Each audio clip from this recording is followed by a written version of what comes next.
Good evening सभी को। आज का अपना टॉपिक रहने वाला है दैनिक जीवन में रसायन और रासायनिक अभिक्रिया। तो उससे रिलेटेड अपन क्वेश्चन कर रहे हैं। तो चलिए स्टार्ट करते हैं। अपना पहला क्वेश्चन है, सार का जलीय विलयन कैसा होता है? नीले लिटमस को लाल कर देता है, लाल लिटमस को नीला कर देता है, लिटमस विलयन को रंगीन कर देता है, लिटमस विलयन पर कोई प्रभाव नहीं डालता। कैसा है? जो अगर सार का जलीय विलयन है वो क्या प्रभाव डालता है? वो लाल को नीला कर देता है। क्या करता है? सार का जो विलयन है वो सारी विलयन में अगर अपन लिटमस पत्र को डालते हैं तो लाल को नीला कर देता है। और अगर अम्लीय विलयन है उसमें अगर अपन ये लिटमस पत्र डालते हैं तो वो क्या करता है? वो नीले को लाल कर देता है। सार क्या करता है? लाल को नीला कर देता है। इसका राइट ऑप्शन हो जाएगा बी।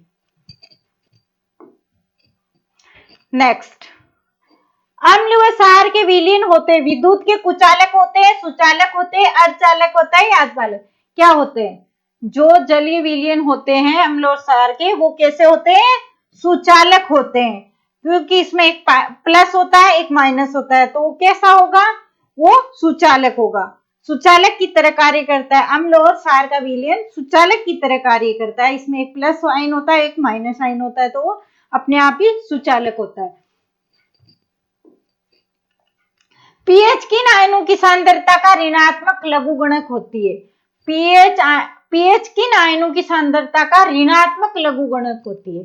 किन आयनों की होती है? H2O की, OH की, H प्लस की, Na की। किसकी होती है? H प्लस आयनों की। जो पीएच होती है वो H प्लस आयनों की ऋणात्मक लघुगणक होती है। पीएच हाइड्रोजन जो आयन होते हैं ना उनकी, H प्लस आयनों की ऋणात्मक लॉगरिथम होती है। पीएच स्केल किसने दी थी? पीएच स्केल दी थी सोरेनसन ने। सोरेनसन ने 1909 में। कब दी थी? 1909 में दी थी। सोरेनसन ने दी थी।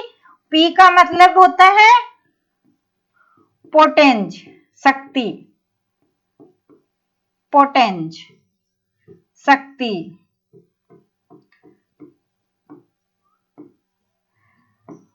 और H का मतलब हाइड्रोजन आयन, हाइड्रोजन। ये था अपना पीएच। पीएच किसने दिया था? और पीएच कहते किसे हैं? हाइड्रोजन आयनों के ऋणात्मक लॉगरिथम पीएच कहलाता है। पीएच किसे कहते हैं? पीएच किसे कहते हैं? हाइड्रोजन आयनों का ऋणात्मक लॉगरिथम क्या कहलाता है? पीएच कहलाता है। पीएच के लिए अपन डेफिनेशन दे सकते हैं या उसको इस तरह से अपन लिख सकते हैं। पीएच कहते हैं हाइड्रोजन आयनों के ऋणात्मक लॉगरिथम को अपन पीएच कहते हैं। उसको अपन इस तरह से भी लिख सकते हैं। इसका राइट ऑप्शन हो जाएगा सी। नेक्स्ट, किस अम्लीय विलयन की पीएच होगी? अम्लीय होगी। किस विलयन की पीएच अम्लीय होगी? अभी अपन ने पढ़ा पीएच क्या होती है, अभी पढ़ा अपन ने, किसने दी थी? और हाइड्रोजन आयनों के ऋणात्मक लॉगरिथम को पीएच कहते हैं। उसको अपन log 10 minus log 10 H plus में लिख सकते हैं। तो ये पीएच स्केल होती है, उसपे इस तरह से मान होते हैं। जो इधर होता है वो क्या कहलाता है? अम्लीय। जो इस साइड में होता है वो अम्लीय होता है, और जो इस साइड में होते हैं वो क्षारीय होते हैं। क्या होते हैं? क्षारीय। जैसे 7 से कम है वो अम्लीय। तो इनमें से अपन देखते हैं कौन सा जो मान है जो 7 से कम है। 4 है वो 7 से कम है। कौन सा मान है जो 7 से कम है? 4 है वो 7 से कम है। तो अपना राइट आंसर हो जाएगा 4। 4 क्या है? अम्लीय। और जो 7 से ऊपर है वो क्या है? सारे के सारे क्षारीय है। जैसे 7 क्या हो गया? 7 तो क्षारीय नहीं होगा, उदासीन। 7 पे जो भी होगा वो उदासीन होगा। और 7 से जो भी ज्यादा होंगे, जैसे 8, इसमें 11, चौकदा, ये सब के सब क्या मान हो गए, ये सारे के सारे सारी मान है। तो अपना राइट आंसर हो जाएगा 4 डी। हमारे उदर में भोजन की पाचन क्रिया किस माध्यम में होती है? हमारा जो उदर है, पेट है, उसमें जो पाचन की क्रिया होती है वो किस माध्यम में होती है? किस माध्यम में होती है? अम्लीय, क्षारीय, उदासीन, परिवर्तनशील। कैसी होती है? हमारे पेट में जो पाचन क्रिया होती है वो अम्लीय माध्यम में होती है। किस माध्यम में होती है? अम्लीय माध्यम में होती है।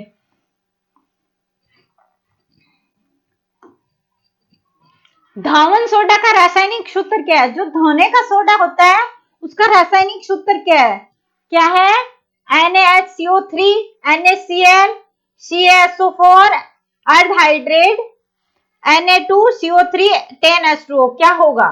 धोने का जो सोडा होता है उसका रासायनिक सूत्र होगा सोडियम कार्बोनेट और 10 अणु है जो जल के है, 10 अणु है जो जल के। ये किसका सूत्र हो गया? ये धोने का सूत्र हो गया। ये है खाने वाला सोडा, बेकिंग सोडा, खाने का सोडा, खाने का सोडा। ये अपना नमक, कैल्शियम सल्फेट, अर्ध हाइड्रेट, इसको क्या बोलेंगे? अर्ध हाइड्रेट। कैल्शियम सल्फेट, अर्ध हाइड्रेट, क्या बोलेंगे? कैल्शियम सल्फेट, अर्ध हाइड्रेट। तो अपना राइट आंसर क्या हो गया धोने का सोडे का? सोडियम कार्बोनेट और 10 अणु है जल के।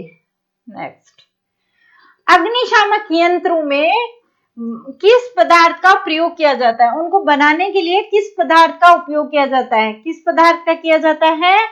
Sodium carbonate, sodium hydrogen carbonate, sodium chloride, plaster of Paris. किसका उपयोग किया जाता है? अग्निशामक जो यंत्र होते हैं उसमें सोडियम हाइड्रोजन कार्बोनेट, वही जो बेकिंग सोडा था, खाने का सोडा था, उसी का यूज इसमें अग्निशामक यंत्रों को बनाने के लिए किया जाता है। NaHCO3 किसका किया जाता है? NaH, इसका सूत्र है CO3। सोडियम बाइकार्बोनेट भी बोल सकते हैं, सोडियम हाइड्रोजन कार्बोनेट भी इसको बोल सकते हैं। इसका यूज किसमें करते हैं? अग्निशामक यंत्र बनाने में। इनमें से इसका यूज करते हैं, और भी चीजें होती है लेकिन इन जो ये 4 ऑप्शन है इनमें से सोडियम हाइड्रोजन कार्बोनेट या सोडियम बाइकार्बोनेट, दोनों कोई भी अपन इसका बोलने में यूज करते हैं। नेक्स्ट है, साबुन का कार्य करता है। साबुन है वो कैसे कार्य करता है? मृदु जल में, कठोर जल में, कठोर व मृदु दोनों में, इनमें से कोई नहीं। किस में करता है साबुन? साबुन हमेशा मृदु जल में कार्य करता है। रीजन क्या है? इसका कारण क्या है? इसका ये मिसेल अणु का निर्माण करते हैं। कैसे करते हैं देखते हैं। मिसेल अणु बनता है इसमें, मिसेल एक संरचना का निर्माण होता है। साबुन की जो प्रक्रिया होती है धोने की, उसमें एक मिसेल अणु का निर्माण होता है। मिसेल अणु, मिसेल संरचना बनती है। वो कैसे बनती है? इसमें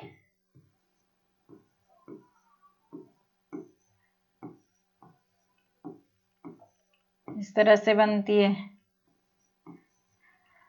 अब ये मृदु जल में क्यों करता है? रीजन क्या है?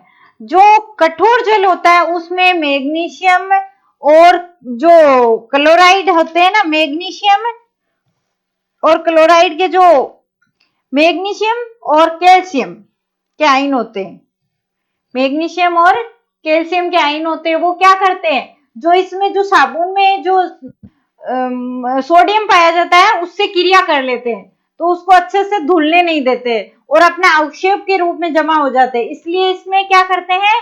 ये कठोर जल में काम नहीं करती है, ये मृदु जल में ही करती है, क्योंकि इसमें मैग्नीशियम और कैल्शियम पाया जाता है। मैग्नीशियम और कैल्शियम क्या करते हैं? वो जो इसमें सोडियम पाया जाता है उसको हटा के ये बंद बनाने लग जाते हैं और उसको साफ नहीं करने देते सोडियम को, और बंद बना के अपना अवक्षेप के रूप में जमा हो जाते हैं। मेल वैसा का वैसा चिपका रह जाता है, साफ नहीं होता। किसके कारण नहीं होता? क्योंकि कठोर जल में मैग्नीशियम और कैल्शियम पाया जाता है, उसके कारण ये कठोर जल में कार्य नहीं करता, मृदु जल में कार्य करता है। मिसेल की संरचना अब नेक्स्ट वाले क्वेश्चन में देखेंगे, विरंजक चूर्ण वायु में खुला रखने पर कौन सी गैस देता है? विरंजक जो चूर्ण होता है वायु में खुला रखने पर कौन सी गैस देता है? इसका सूत्र क्या होता है? विरंजक चूर्ण का जो सूत्र होता है वो है CaOCl2। तो विरंजक चूर्ण को अगर अपन वायु में खुला छोड़ेंगे तो कौन सी गैस निकलेगी? क्लोराइड। कौन सी गैस निकलेगी? क्लोराइड। इसका सूत्र क्या होता है विरंजक चूर्ण का? कैल्सिऑक्सीक्लोराइड। क्या होता है? क्लोराइड का सूत्र क्या होता है? विरंजक चूर्ण का सूत्र क्या होता है? सॉरी, विरंजक चूर्ण का सूत्र क्या होता है? Calcium oxychloride. क्या होता है? Calcium oxychloride. तो इसको खुला छोड़ेंगे तो क्या निकलेगा? इससे क्लोरीन।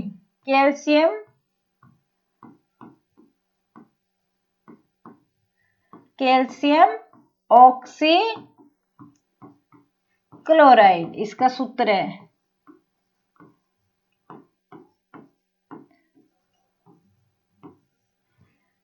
और इसको अपन वायु में खुला छोड़ेंगे तो क्लोरीन गैस बाहर निकलेगी। कौन सी गैस बाहर निकलेगी? Chlorine gas. नेक्स्ट है, मिसेल निर्माण में हाइड्रोजन में हाइड्रोकार्बन में पूंछ होती है। कैसी होती है? अपन पीछे देखा हाइड्रोकार्बन, इसकी जो संरचना है वो अब देखते हैं अपन। अंदर की तरफ होती है, बाहर की तरफ होती है, परिवर्तनशील होती है, किसी भी तरफ हो सकती है। जो हाइड्रोकार्बन में जो पूंछ होती है वो किस तरफ होती है? इसकी किस तरफ होती है इसकी पूंछ? इसकी संरचना अब अपन देखेंगे कैसी होती है इसकी संरचना।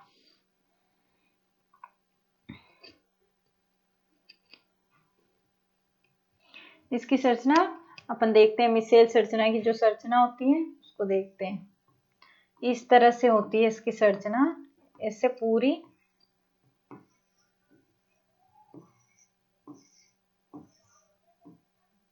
सॉरी,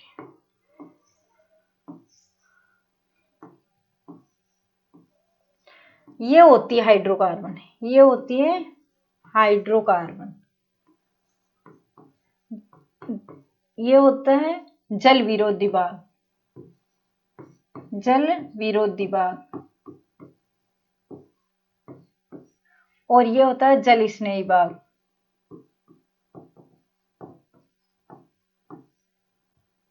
तो ये जो हाइड्रोकार्बन की जो संरचना है उसमें पूंछ है, पूंछ ये अंदर वाली है। तो ये किस तरफ है? अंदर की तरफ है या बाहर की तरफ? ये अंदर की तरफ है। किस तरफ है? अंदर की तरफ। हाइड्रोकार्बन जल विरोधी भाग है और वो किस तरफ है? अंदर की तरफ है। और ये कार्य कैसे करता है?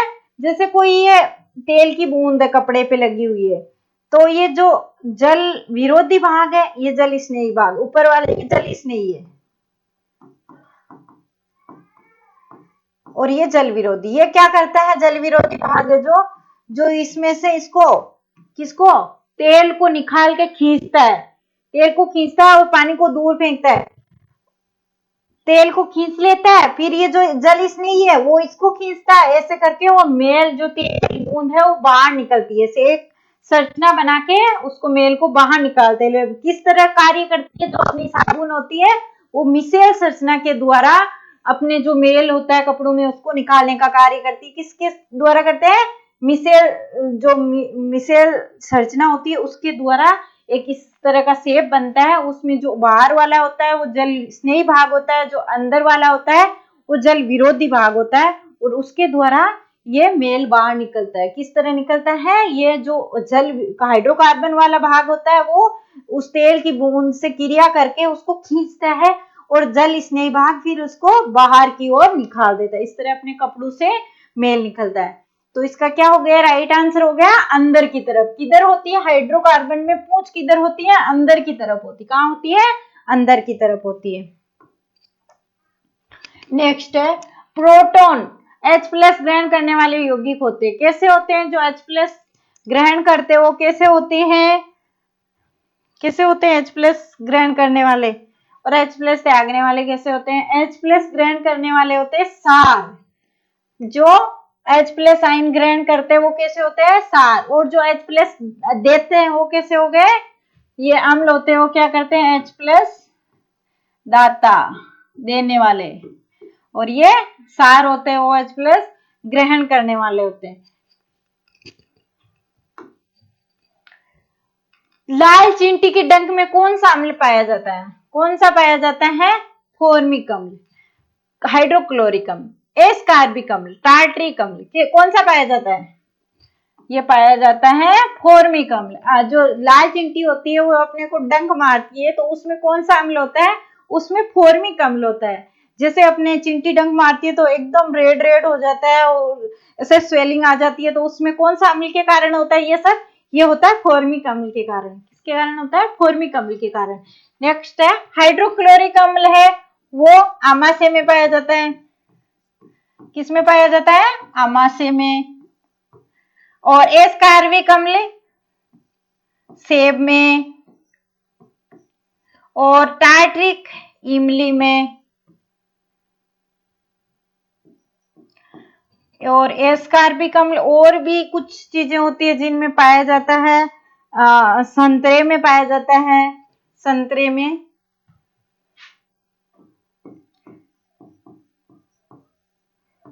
संतरे में पाया जाता है। तो अपना राइट आंसर क्या हो गया? लाल चींटी के डंक में कौन सा अम्ल होता है? फॉर्मिक अम्ल होता है।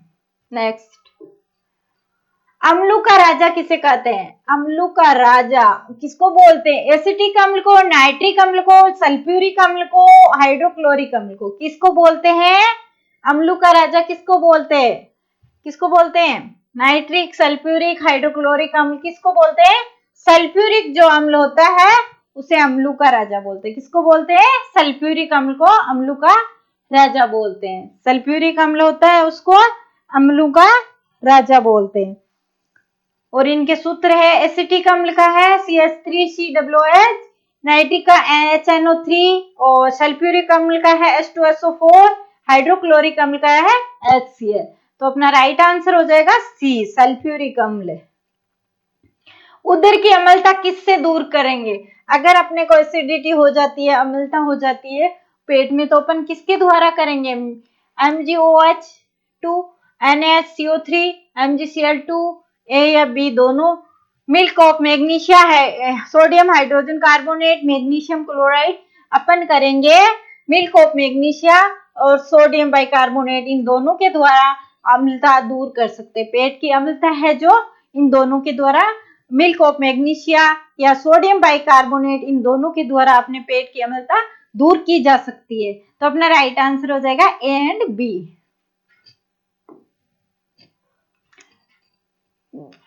2Mg plus O2, 2MgO। इस अभिक्रिया में मैग्नीशियम धातु का हो रहा है, क्या हो रहा है? मैग्नीशियम धातु जुड़ रही है, ऑक्सीकृत हो रही है, अपचयित हो रही है, अपघटित हो रही है, विस्थापित हो रही है। क्या हो रहा है इसके अंदर? ये जुड़ रहा है ना, ऑक्सीजन जुड़ रहा है या निकल रहा है? MgO2 है तो जुड़ रहा है, निकल रहा है। ये क्या कर रहा है?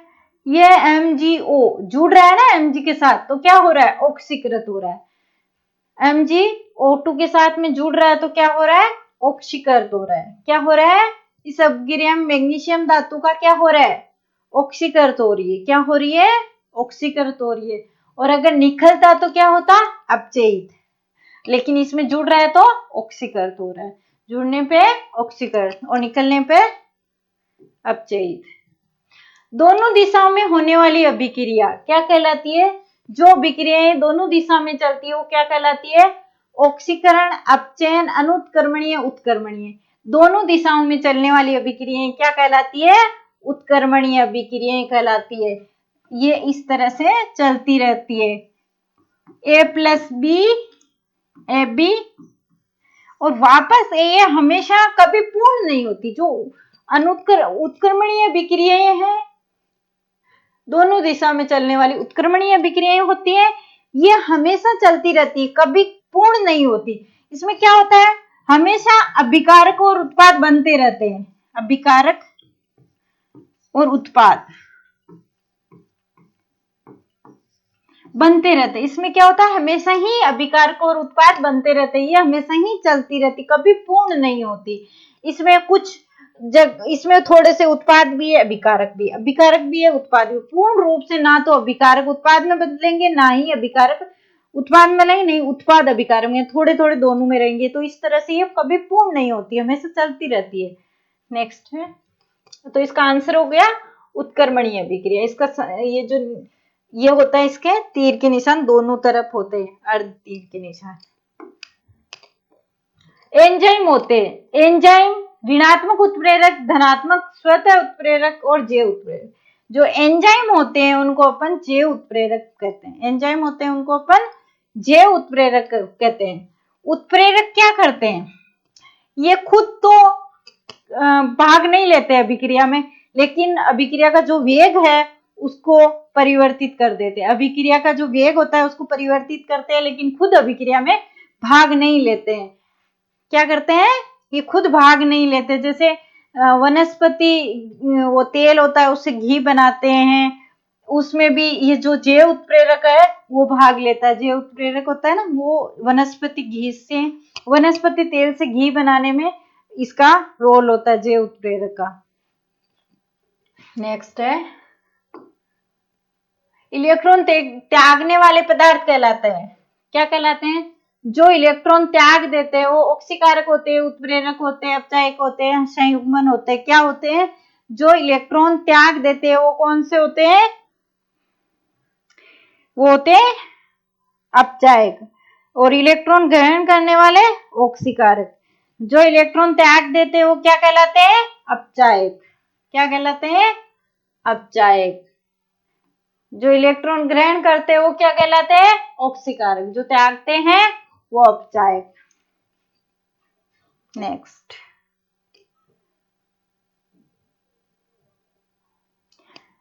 एक पदार्थ दो छोटे सरल अणु में टूटता है तो विक्रिया होगी, कैसी होगी। एक पदार्थ है, दो छोटे छोटे अणु में टूट रहा है तो विक्रिया कैसी होगी, अपघटनीय होगी, विस्थापन होगी, ऑक्सीकरण होगी, संयुग्मन होगी। कैसी होगी वो विक्रिया, एक पदार्थ है दो छोटे छोटे टुकड़ों में टूट रहा है तो विक्रिया कैसी होगी। जैसे एग्जाम्पल देते हैं,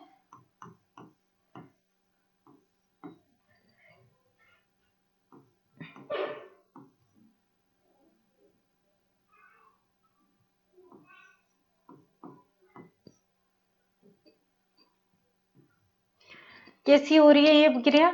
इसमें एक अभिकारक था, क्या था, जल था, और फिर ये दो उत्पाद में टूट गई। किस में टूट गई, दो उत्पाद में टूट गई। किस में टूट गई, H2 और O2 में। किस किस में टूटी है, H2O था, अपने पास एक अणु था तो ये दो भागों में टूट गई, H2 और O2। ये था, ये लिक्विड ही था, फिर ये टूट गई गैस, और ये भी गैस। किस में टूट गई, H2 और O2 दोनों गैस है, उनमें ये टूट गई है ना। तो ये कौन सी अभिक्रिया होती है, अपघटनीय अभिक्रिया। कौन सी होती है, एक पदार्थ दो छोटे सरल अणुओं में टूटता है तो अभिक्रिया कौन सी कहलाती है, वो अभिक्रिया कहलाती है अपघटनीय अभिक्रिया। इसका अपन ने एग्जाम्पल देखा, H2O को H2 और O2 में तोड़ के। नेक्स्ट है, FeCl3 का FeCl2 में परिवर्तन कहलाता है। क्या कहलाता है, इसमें परिवर्तन क्या कहलाता है, ऑक्सीकरण, अपचयन, अपघटन, संयुग्मन। क्या कहलाता है इसका बदलना। इसमें FeCl3 का FeCl2 में परिवर्तन क्या कहलाता है, इसमें यह कहलाता है अपचयन। क्या कहलाता है, अपचयन। ये जो अधिक धन विद्युतीय तत्व है, अधिक धन विद्युतीय तत्व है, अधिक ऋण विद्युतीय तत्व है। जो अपना क्लोरीन है वो क्या है, अधिक ऋण विद्युतीय तत्व है। अगर अधिक ऋण विद्युतीय तत्व से जो अलग हो रहा है तो उसका क्या हो रहा है, अपचयन। और अगर अधिक ऋण विद्युतीय तत्व से जुड़ता है तो उसका क्या होता है, ऑक्सीकरण। लेकिन ये क्या हो रहा है, अलग हो रहा है। क्या हो रहा है, FeCl2 से एक FeCl3 से एक Cl2 निकल रहा है, Cl2 का एक अणु निकल रहा है तो क्या हो रहा है, उसका अपचयन हो रहा है, एक अधिक ऋण विद्युतीय तत्व अलग हो रहा है तो उसको क्या बोलेंगे, अपन अपचयन बोलेंगे। अगर जुड़ता तो ऑक्सीकरण होता, लेकिन इसमें यहाँ पे क्या हो रहा है, निकल रहा है तो क्या कहलाएगा, अपचयन कहलाएगा। क्या कहलाएगा, अपचयन। ये थे अपने 20 क्वेश्चंस। साइंस के अभिक्रिया और दैनिक जीवन में उपयोगी जो रसायन होते हैं उनसे रिलेटेड अपने 20 क्वेश्चंस थे। अगर क्लास अच्छी लगी हो तो लाइक कीजिए, शेयर कीजिए, सब्सक्राइब कीजिए। Thank you.